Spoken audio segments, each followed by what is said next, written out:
Hello, darling. It's nice to see you again, and thanks for joining me for today's video. As you know, when someone asks me a question about something, I'll make a video about it using my knowledge and my experience so they and others can gain some insight, and hopefully they'll be able to find something helpful for them in some way.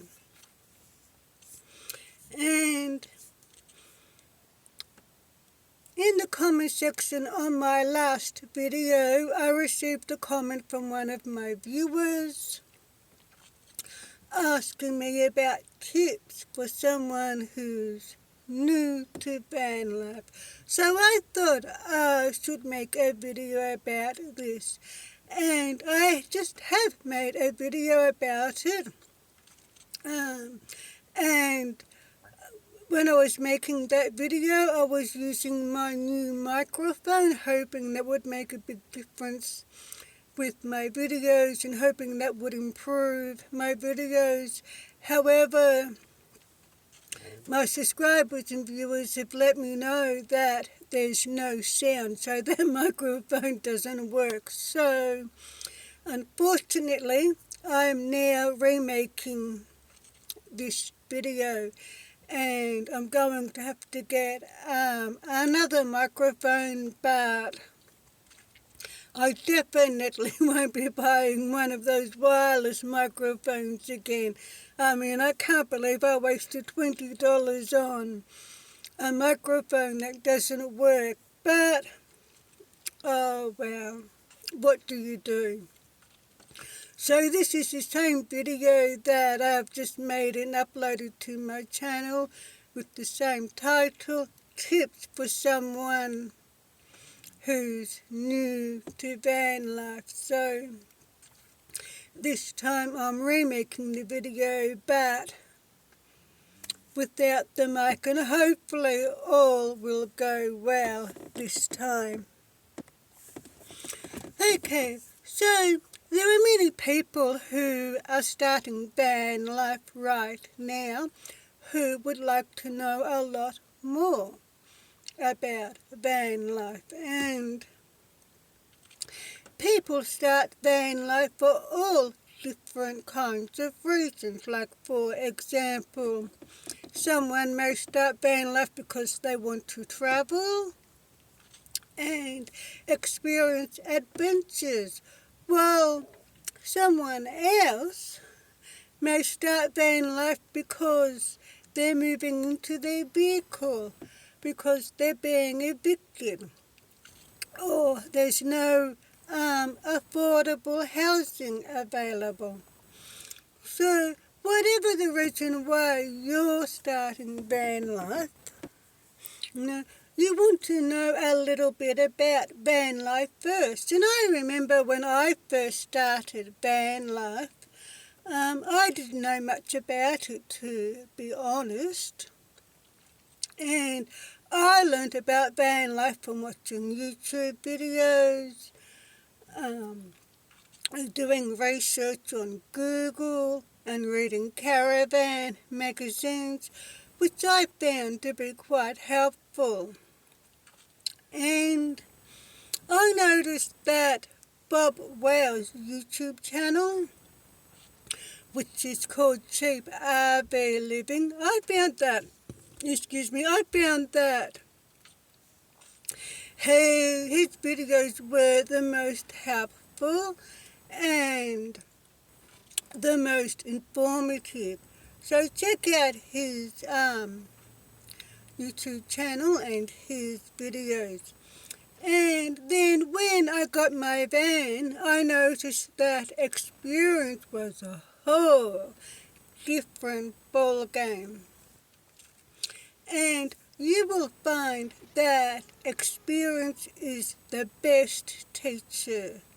It really is, and you will learn so much just from experience itself.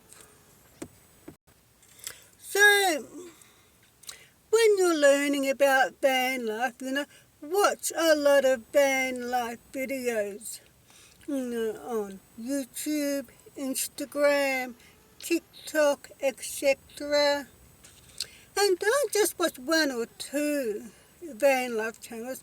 Watch heaps and heaps and heaps of different van life channels, because people do van life differently. There's so many different ways on how you can do van life. I mean, there's no right or wrong way to do van life. There's just different. And the thing is, you need to figure out and you need to find out what works for you. Like, for example, when you're learning about how to stay warm in your van when it's cold. Like some people prefer to have a wood stove or a fireplace in their van to stay warm, while someone else will prefer to use a Mr. Body heater. And someone else might prefer to use a 12-volt car heater. And when I stay warm in my van, most of the time I prefer to use my 12-volt car heater, as well as my USB hand warmers, which are great. And although I do have a Mr. Body heater, I don't use it in my van because of safety reasons. And there are so many things to learn about van life, including how to do a van build, how to find a good mechanic, and how to stealth camp, etc., etc. Like, for example, when I first started van life back in 2017, I started van life because I had to. It was a survival thing for me, just like for many other people. At that point in time, I had just left my abusive ex-husband after being in a violent marriage for 22 years. He forced me to leave for safety reasons, and I wanted to live. I didn't want to die, so I had to leave. And I wasn't working. I had no money, nothing. All I had was the clothes on my back. So the only place I could go to was back home to my parents' house. And I couldn't stay there for long because of my older brother who lives there. And he wouldn't stop sexually harassing me. So the only option I had was to move into my car. I mean, I couldn't afford to, rent an apartment by myself. So, you have to do whatever you can do just to survive, So that's what I did. So that's why I moved into my car. And so therefore I had to stealth camp in my car. So it's a good idea to ask yourself some questions like, why do I want to start van life? Am I going to do van life full-time or part-time? Where are you going to go? Do you want a permanent bed in your van? Do you need a kitchen in your van? Etc., etc. And the answers to these questions is going to be your starting point and will head you in the right direction. Like, for example, it was important to me, that my van was big enough and roomy enough to live in, but at the same time, I wanted to be able to park my van in a normal car park. And I wanted a permanent bed in my van because I didn't want to turn the dinette into a bed all the time. And it was also important to me to have a little kitchenette and a little dinette as well. So once you know the answers to those questions, you can take it from there. Like, for example, if you have a tight budget, you'll most probably be looking for a second-hand van. And there are a lot of good quality second-hand vans out there, but you do have to look around. And it may take you a while before you find the right van for you. And it's really, really important that you do take a mechanic with you when you go to inspect a van. Then that way he can tell you whether you should buy that van or not. Or maybe you have the money and the finance to buy a brand new van that's already been converted, or a motorhome. And there are a lot of companies out there who sell brand new motorhomes and converted vans. So do your research and get onto Google and find out a company that sells new vans and motorhomes who's near you. And if you're going to do a van build yourself, you're going to have to do as much research as you can, so you can Google, how to convert a van, how to build a van. When I built my van myself, I did my van build all by myself, and I did not know anything about converting vans. And I learned from watching YouTube videos again. I found that Bob Wells videos about how to convert a van, how to live in a van, how to stealth camp in a van, etc., etc., to be the most helpful. And again, it's going to come back to experience, and make sure you give yourself plenty of time, because it's going to take a really long time to do a van build, especially if you're doing it by yourself. And you could ask a friend to help you with your van build if you want to. And another good idea is to, when you're doing a van build, is to buy second-hand furniture from thrift stores for your van build. And by doing that, that will save you a lot of money. And most of the materials that I got from my van build was second-hand furniture from thrift stores, and that saved me a lot of money. And then also the size of your van is going to determine what kind of van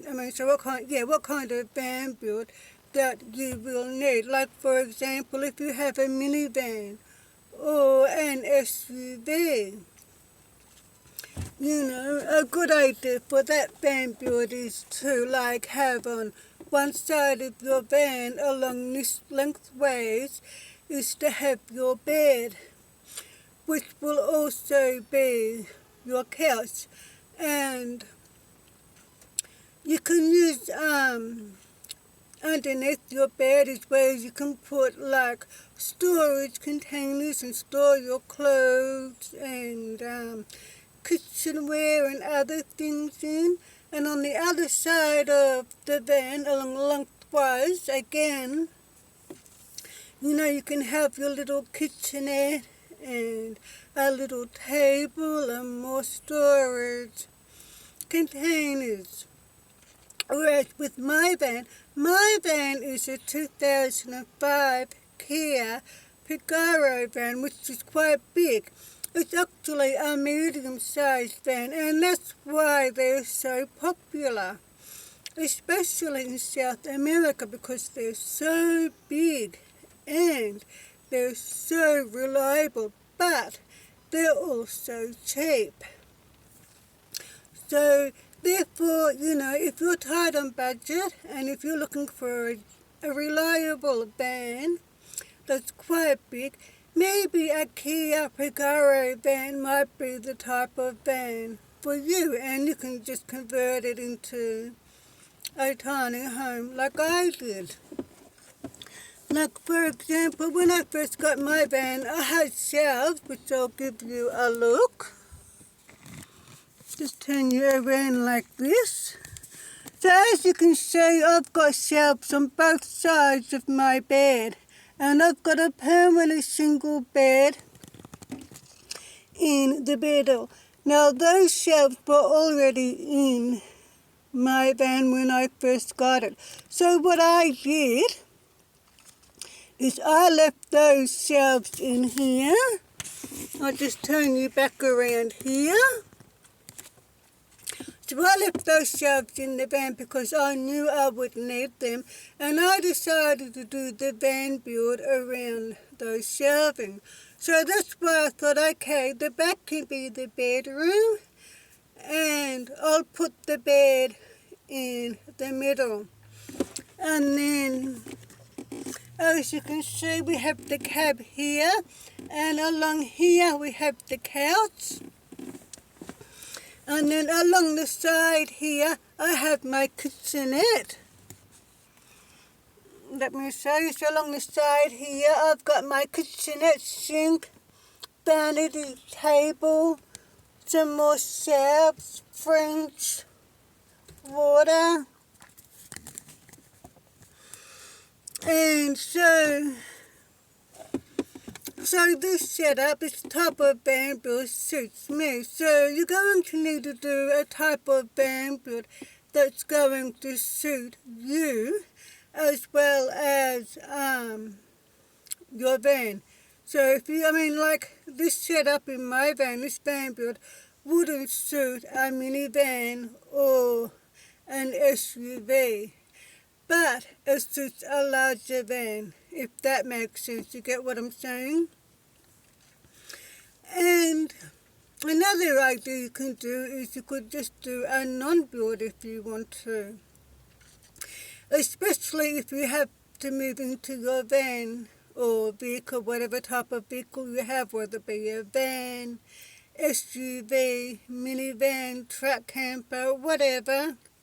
Box van, you name it, or even a bus, because, for example, if you have to, like if you're being evicted and you can't find any other affordable housing, there's no other affordable housing available, okay, and you have a certain date before you have to hand in those keys to your landlord, then I suggest you just start off with doing a non-build. You can always upgrade to a full build later on if you want to.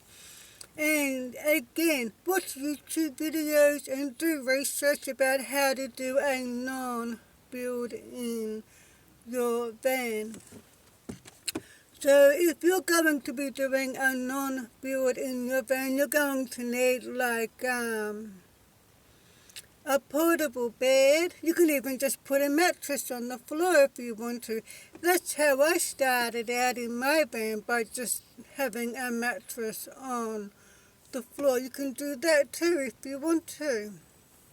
But you're going to need something like a folding bed, a mattress, bedding, sleeping bag, pillow, all that sort of stuff. You're going to want to have plastic storage containers to store your clothes in, your kitchenware and other things. And You're going to need to have like a water container with a dispenser like that. And the USB water dispensers are really good. So there's many different ways that you can do a van build. Again, you just need to figure out what's going to work for you, because what may work for you may not work for someone else, and vice versa. Okay, so if you're going to be stealth camping in your van, again, it's important to do your research and Google how to stealth camp in your van. You can watch my video, which is called How to Stealth Camp in Your Van, for some ideas, and watch other van life channels to find out how they stealth camp in their vans. So what I do is that I have a notepad just for stealth camping. And I write down everywhere where I've parked, the date, the time. And I also use that same notepad for planning where I'm going to park in the near future.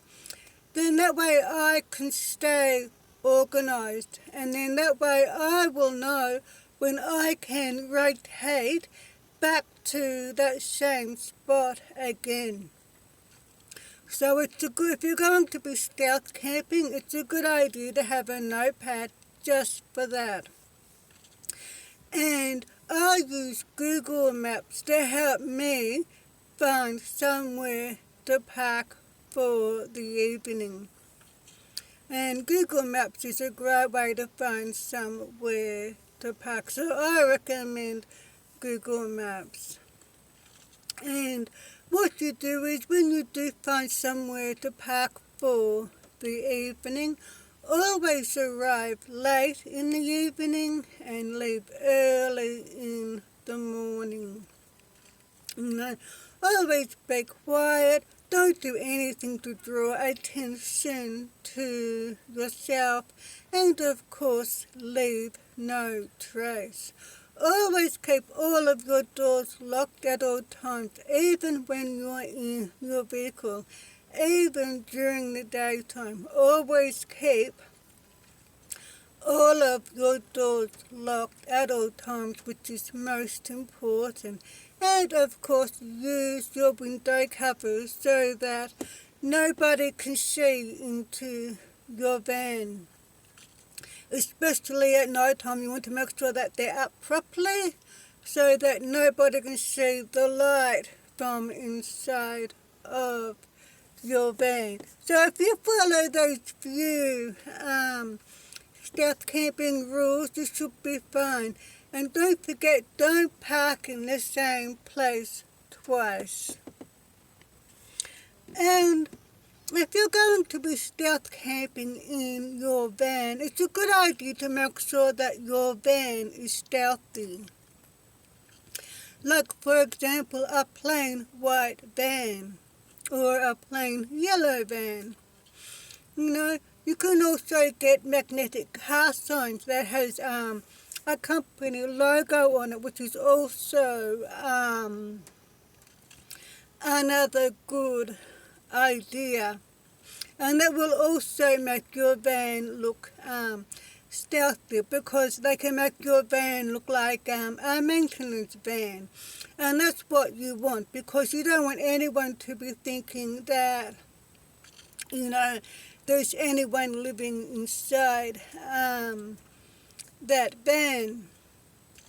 And the thing that I like about magnetic car signs is that you can take them on and off your van whenever you want to or need to. And that means having a stealthy van also means, like I said, there's no right or wrong way how to do van life. It just depends on what you prefer. It all comes back to your preference. And So my preference is that I don't want to have any solar panels on my roof. I prefer to use portable solar panels because once you have solar panels on your roof, your van's not really going to be stealthy anymore because people will know, especially the police, will know that there's someone sleeping in that vehicle because you've got solar panels on your roof. That's why I prefer to use portable solar panels. So you want to know how to live in your van, how to stealth camp in your van. You know, how to shower, how to get water, how to go to the toilet, etc., etc. So, researching about various aspects about van life is wise. So where are you going to go to the toilet? Well, there are a lot of different options available.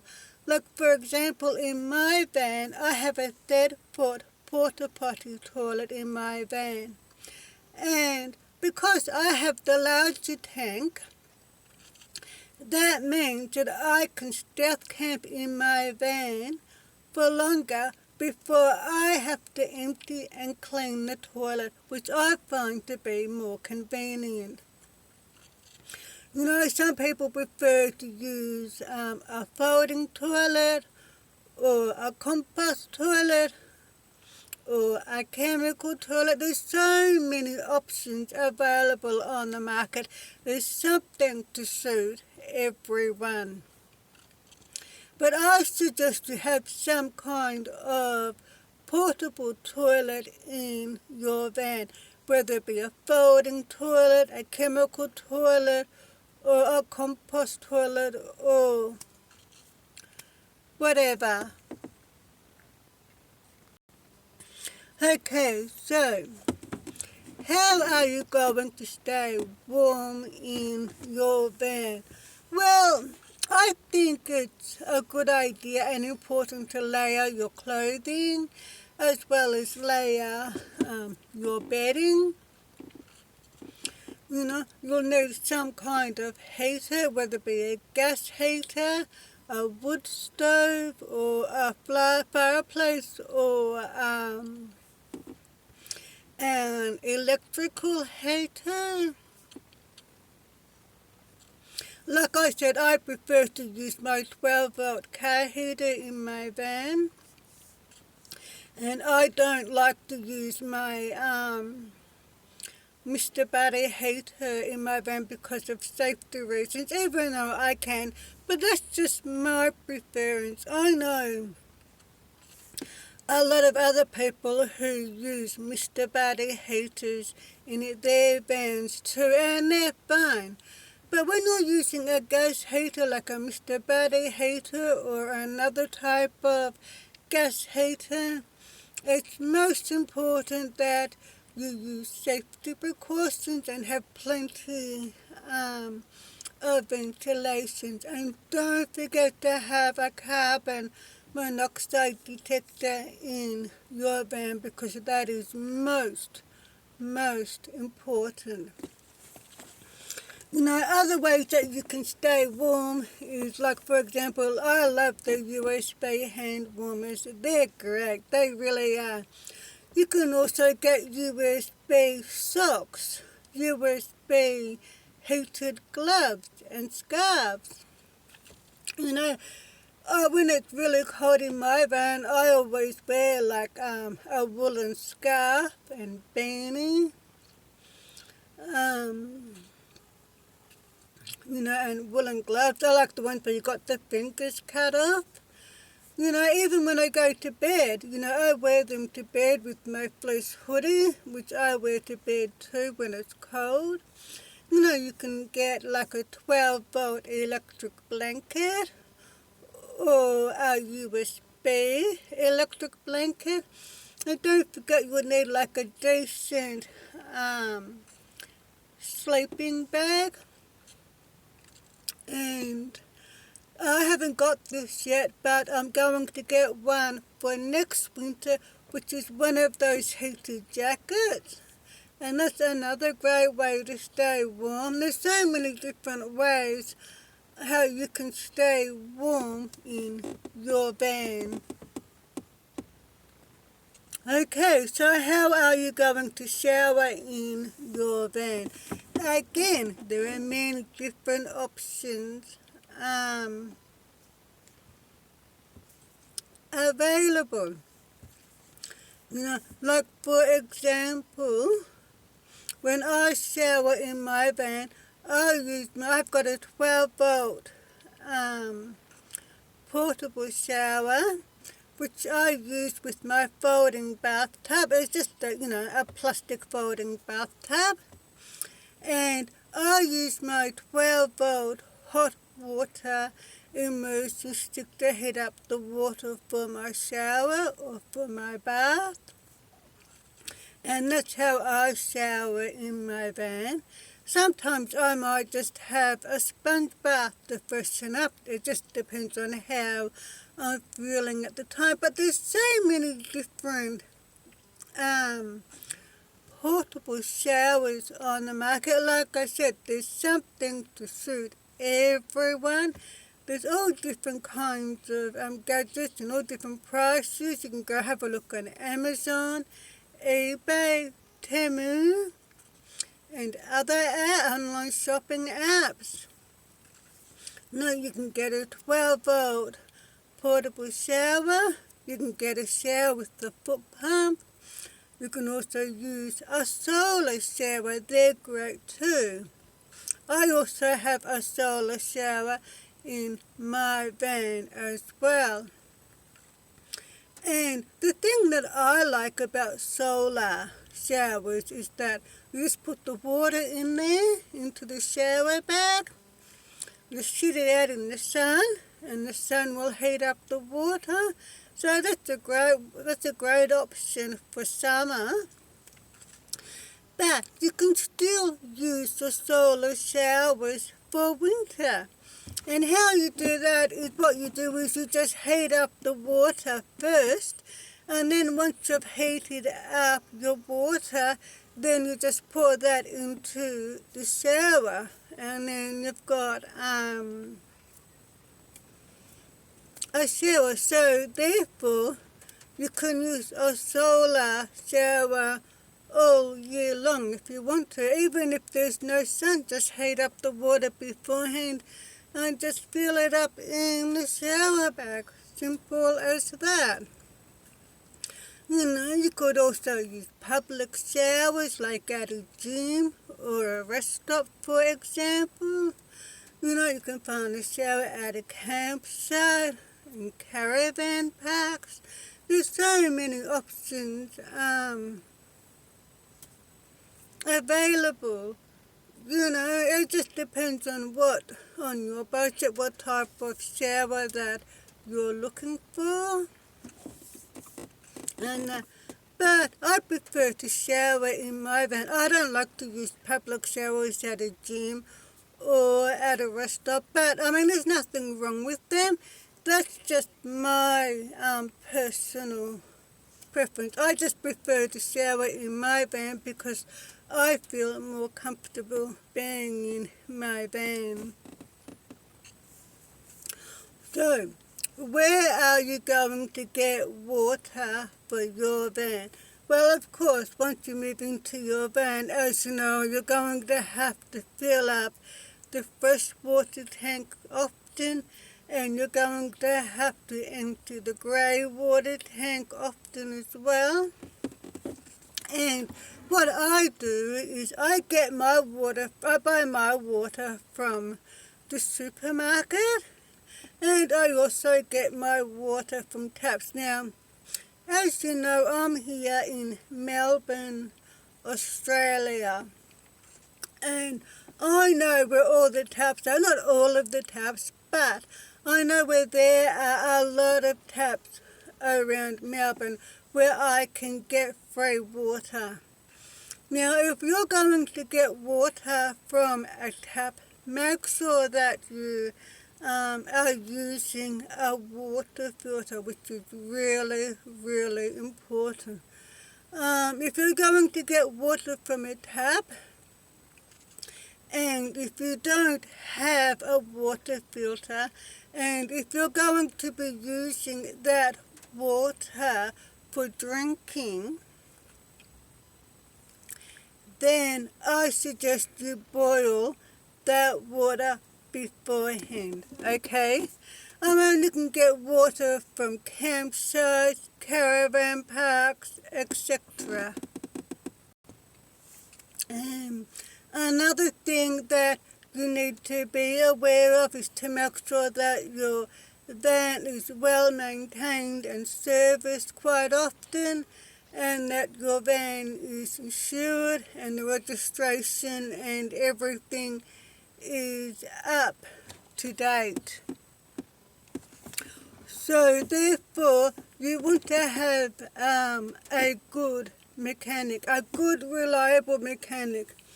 And it took me a while before I found my current mechanic, which I made a video about him. If you want to check it out, it's called Mark Fleetch, the best mechanic in town.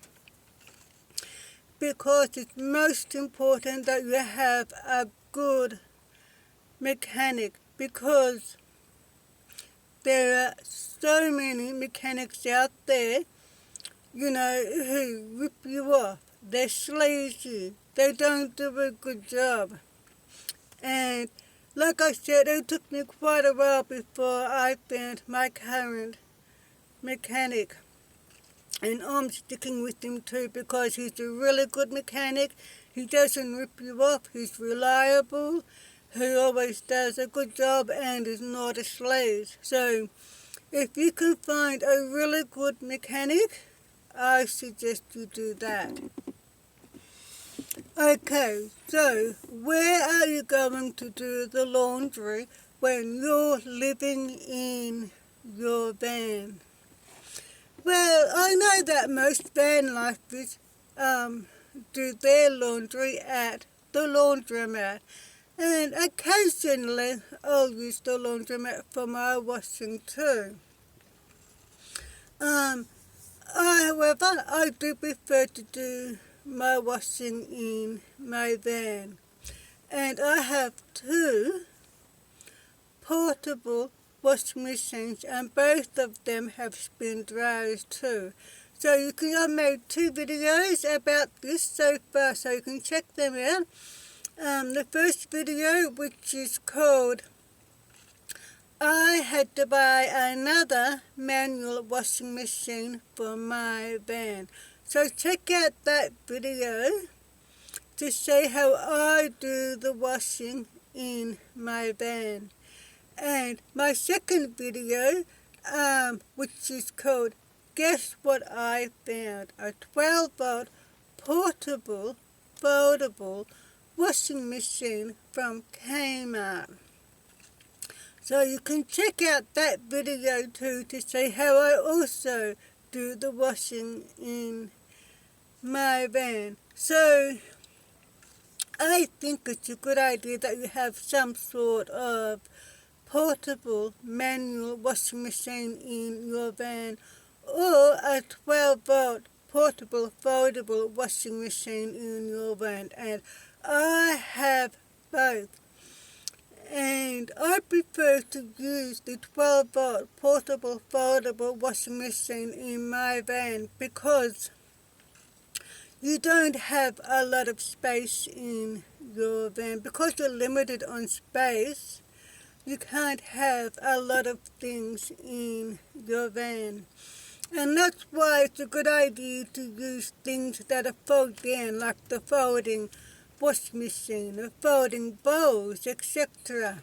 Because they're great for van life, and they're so handy too, because my portable washing machine folds down flat.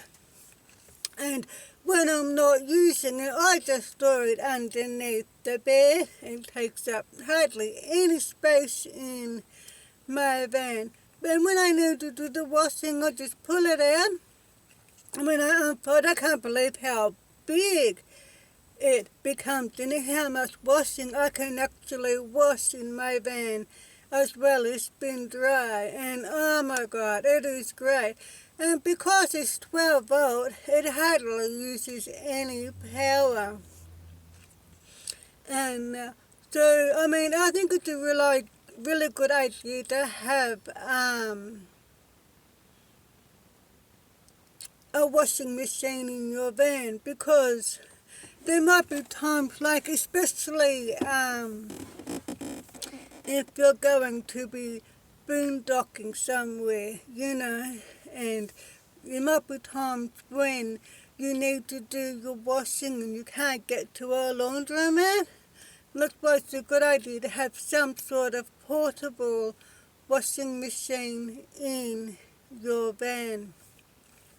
And speaking of having limited space in your van, you're going to need to have the things in your van that you're going to use, because you will learn and you will see that you'll be quite comfortable and quite happy with just having the things that you need in your van. Like for example, there's only me in my van, so therefore I only have one plate, one bowl, one fork, one spoon, one cup. So depending on how many people are in the vehicle, like for example, if you're a family of 4 and you're living in a motorhome, well, in that case you're going to need to have like 4 plates, 4 cups, 4 bowls, 4 spoons, etc. 1 per person. Because what's the point of having a whole, set of cookery when you don't need it? All you're just going to be doing is wasting space. And when you're in the van, because it's limited space, you don't want to be wasting that space. And that's why I have a capsule wardrobe in my van, because I love clothes. I love my clothes, and I like to wear a different outfit every day. I'm a real girly type of chick, and there's no way that I could fit my big wardrobe in my apartment into my van. But I still want to look good at the same time. That's why I only have a capsule wardrobe in my van, where I mix and match my outfit. So when I'm in my van, I just have a few pair of pants, a few tops, a few jumpers, 1 cardigan, 1 coat. I only have a couple of pairs of shoes. So if you're like me and you love to have a whole heap of clothes and look good, you can still look good during your van life. But you can't have a whole big wardrobe in your van. So you're going to need to just have a capsule wardrobe of clothes in your van where you can mix and match your outfits. Okay, can you have pets in your van? Yes, of course you can. A lot of van lifers have fur babies in their van, including me. If you could say, there's Kelly there. I mean, I have my kitty Kelly in my van. She loves to travel with me in my van. And I think pets are great for van life. They really are. Whether you have a cat or dog. I've seen a couple of people with pet rabbits in their van. And I've seen one chick who has a pet snake in her van, believe it or not. You can have all sorts of pets in your van. But if you're going to have a pet in your van, it's most important that they have enough food and water at all times, that they have their own bed and bedding, they have their own space just to be, as well as some toys to play with. And it's most important that, they are comfortable at all times, especially when it gets hot in the van. So therefore you're going to need to have the air conditioner on, to make sure that your fur babies are comfortable and cool in your van. And the same goes for winter. When it's cold, make sure that they're nice and warm too. Like when it's really cold in wintertime, maybe it's a good idea to get your pets a pet jacket. That's another good option. You can get them little socks. You can get little cats and dog socks, which are really cute. But yes, pets are great for van life, but make sure you look after them. Make sure that they are always comfortable. And I think it's also a good idea to have a pet camera in your van so you can keep an eye on them, like when you're in the grocery store and you're doing the shopping or whatever, and they're in the van, you can still keep an eye on them via your phone. Okay, so is van life safe? Yes, van life is quite safe, especially if you're a solo female van lifer like me. I've been doing van life for a few years now, and I have not experienced an incident yet where I have not been safe, and let's hope it stays that way. But having said that, look, of course anything can happen anytime, anywhere. That's why it's always important to use common sense and have some sort of protection, whether it be something like pepper spray or bear spray, for example. There's many different options. Again, it's important to do your research. And like I said earlier, always keep all of your doors locked at all times, even during the daytime when you're in your van. Always keep all of your doors locked. And I think it's a great idea to have security cameras on your van. And I don't have any proper security cameras on my van yet, but when I do get the money, I am going to get them installed. Another idea that you can do is that if you want to use security cameras in your van, and you don't have the money to get proper security cameras installed in your van, well, what you can do in the meantime is use a small action camera as a security camera, like for example, like a GoPro. You can also use your dash cam and your road cam as well.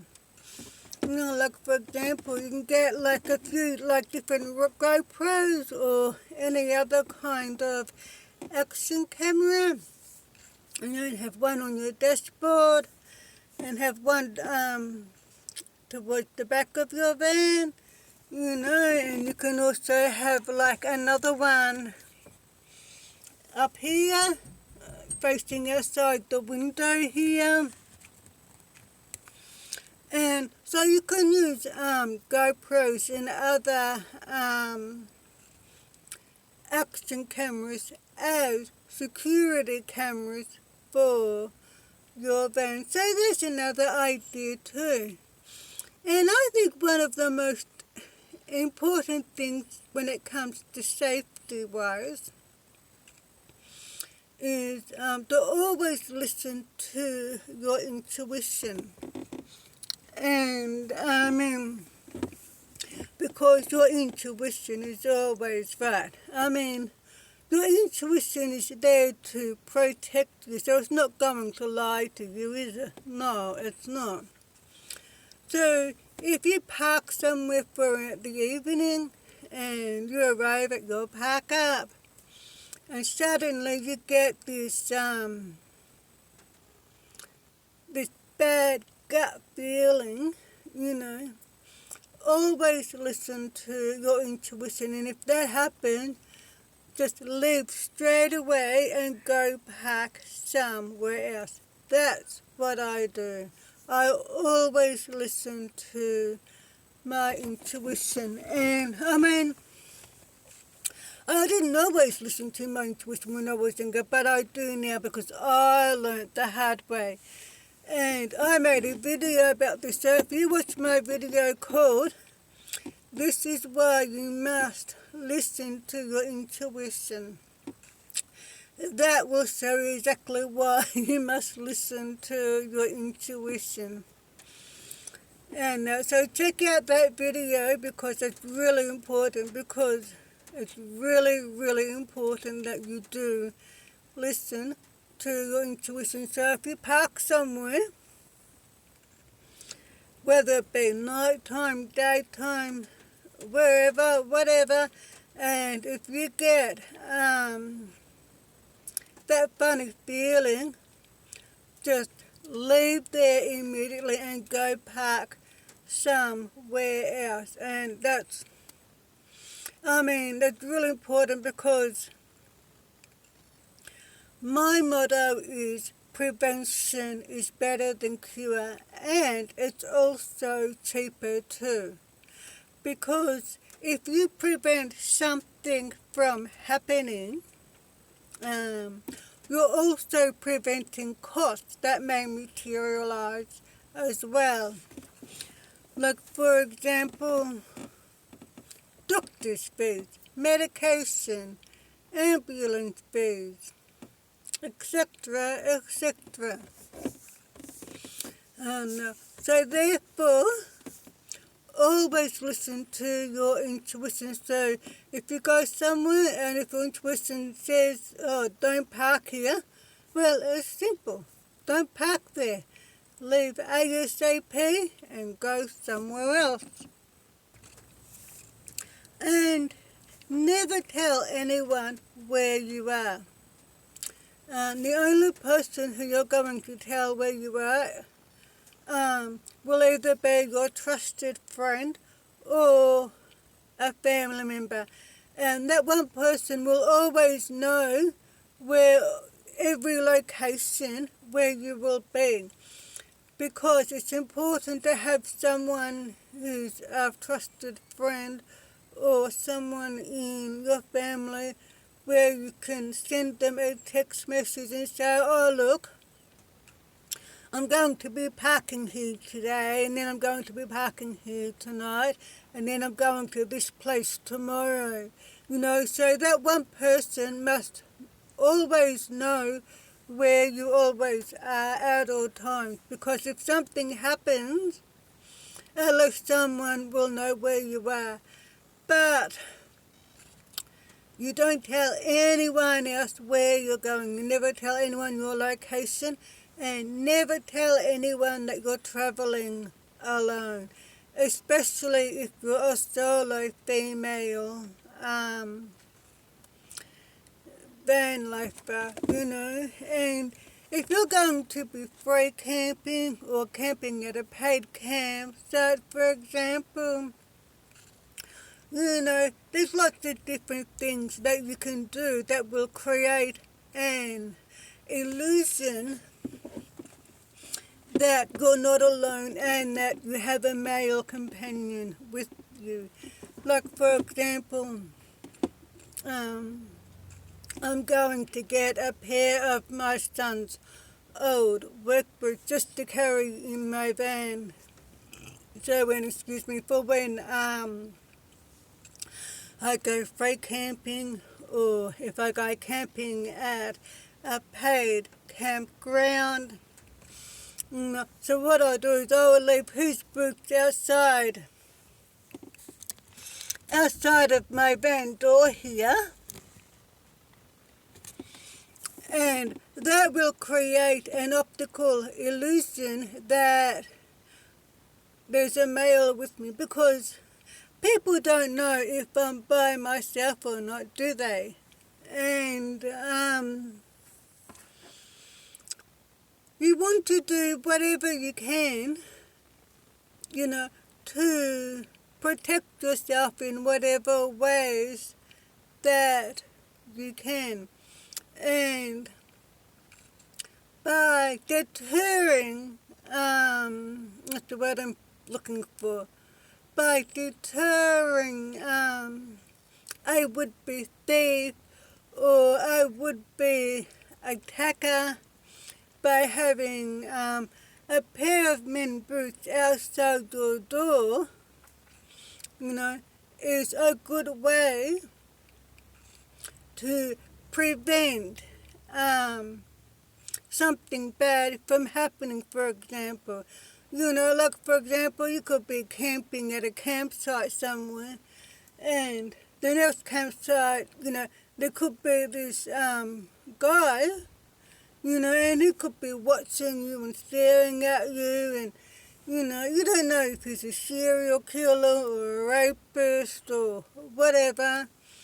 And so by me having a pair of my son's boots outside my door, he's going to think, oh no, I'm not going to go and attack her because she's got a male companion with her. You see what I mean? So there's all sorts of things and all sorts of ways that you can do to prevent things from happening, just by making things look a certain way. So again, do your research and find out ways on how I can stay safe in my van. And like I said, watch as many van life videos as you can from so many different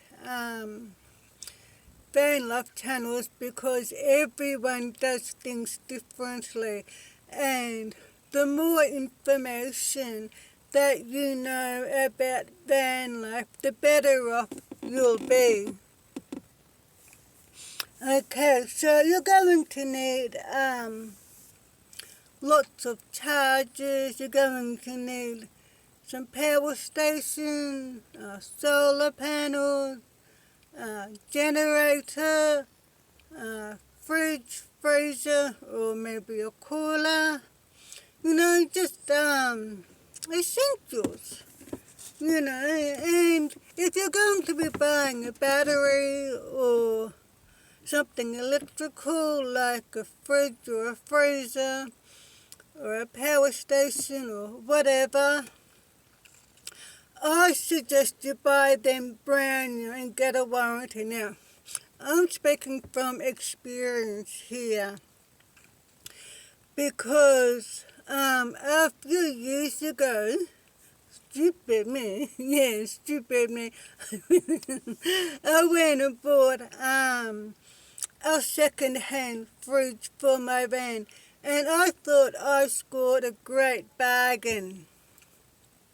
I'm thinking, because it's a really big size fridge, and I'm thinking I got it for less than half price, and oh my God, I was so happy with myself for buying this fridge. And I didn't even have it a week. About 6 days later, it stopped working. And I'm like, oh no.